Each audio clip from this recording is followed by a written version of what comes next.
Welcome back to 5 Talk Street. I'm Mark Fine. With us now is Dr. Greg Echt, who's the board-certified radiation oncologist with Choice Cancer Care. Dr. Echt, welcome. Thanks for being here. Honored to be here. Thank you. Really interesting thing that you've done here in trying to let people know how to talk to people who have cancer. And this is something that touches so many people's lives, and such a basic thing, and yet something that a lot of people probably don't think about, that there's an etiquette to this. Well, it's critical. I mean, you know, a third of the populace dies of cancer.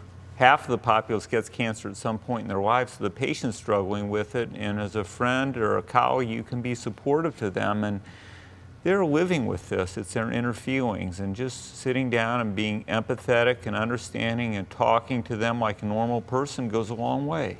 Well, I think that the interesting thing about it is so many times we want to help, and yet we don't know how. And so let's go through some of these tips that you give people. I think one of the thing you say right away is stay in touch. Don't be afraid. Absolutely. Go over and visit them. Have a cup of coffee.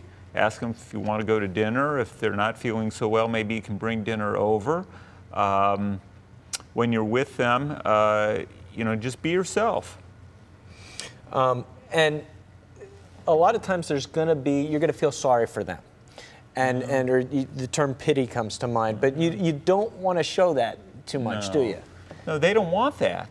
They want you to be empathetic and understanding. They want you to feel close to them, and they just want to sit and have a natural, normal conversation. We need to be good listeners. Just sit and listen to them. Give them a chance to talk. You can talk about normal things, and that's fine. It's just being a good friend. Right. And by the same token, you don't want to be dismissive of it either and pretend that it doesn't exist. I mean, it's real. It's a long journey. The patients go through a lot. There's a lot of anxiety associated with this. The patients are getting tests all the time. They don't know the results of the tests. They don't know what's going to come up next to them. There's a lot of fear involved in this. There's a lot of fear. There's also a lot of change that people go through. They're going through the stuff mentally, but they're also going through so much physically. They're losing weight. They're losing their hair. How do you deal, you know, as a friend, and my uncle passed from cancer about 8-10 years ago, how do you deal when you see them like that and address those issues that they're going through? Do you address them at all? I wouldn't address them. I would just sit and be understanding to it.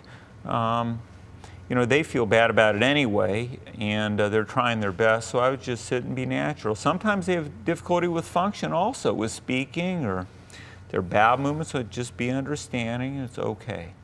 One of my favorite tips that you had in here was speak loudly through actions, and we've all heard that saying so often, actions speak louder than words, and this is a case that's no different. If anything, probably more important that you act on your feelings as much as you do talk about them. No question. I mean, the doctors are out taking care of everybody. At Choice Cancer Care, we know that a lot of love can go a long way, and we know that networks are very important.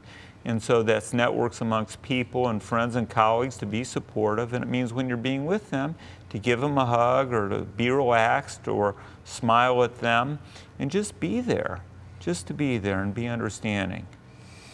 How much have you seen this help? What you've done in working with patients and working with people who are dealing with cancer in their life?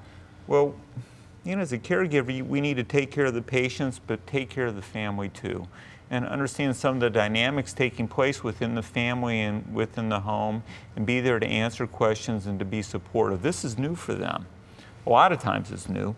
Right. And we just need to help and try to understand the dynamics and guide them in our own peaceful way. It's unfortunate that this is something that people are having to deal with more and more. As you said, I guess, is it half of the people, a third of the people are wound up dying of cancer, right. And at some point in your life, almost half the populace will come into contact with cancer, one form or the other. A lot of times we're doing better in curing patients. Right. A lot of times we can't cure them, we can keep them alive longer. A lot of times we can relieve pain and suffering. But to the public who comes into contact with their friends and loved ones, to be understanding, be supportive, just to be there. Have a nice, normal conversation, sit, listen to them, bring things over to the house, bring them dinner, take them to lunch, watch a ball game with them. That's wonderful stuff. It's funny. People want to do more. They see people going through something so difficult, but the message here really is just do what you always do. Be a friend and be there. Listen with your heart. You've got ears, you've got a brain, but listen with your heart and be understanding. Use your sense about it. It's okay. And they want you to be there with them. They don't want to feel alone. They need a friend. All right, tough thing for folks to have to deal with, but Greg Eck, Dr. Greg Eck, thanks so much for joining us and helping us learn how to deal with this as part of our lives. Honor and pleasure. It's really a pleasure to be here and to help the public to understand these issues. All right, Dr. Eck, thanks so much. Stay with us. We'll be right back with 5 Talk Street.